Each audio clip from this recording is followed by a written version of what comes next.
नमस्ते प्रणाम, मैं संजू निषाद आप सभी का स्वागत करती हूँ संजू निषाद ऑफिशियल पे।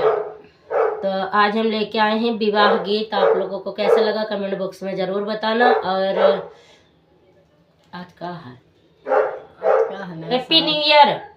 भूल गई रही भैया। चुईया निकली बिल से, हैप्पी न्यू ईयर दिल से। मामा हुआ कैसी ताला चाहिया हो, निमिया के पतिया गमीर हो।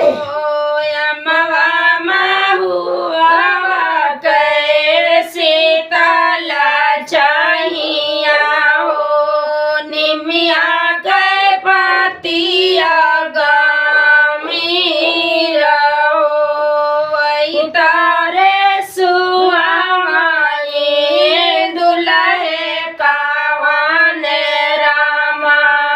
लगी गए गरुआ के नींद हो, वही तारे सुआवाई दुल्हे कावन रामा।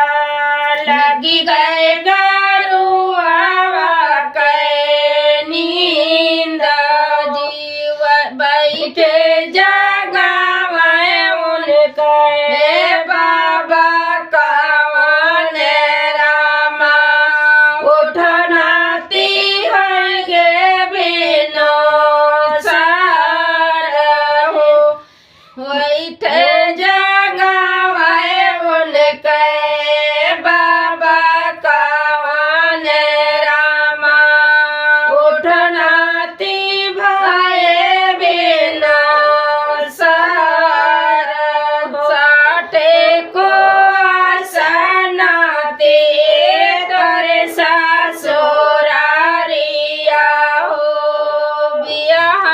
जा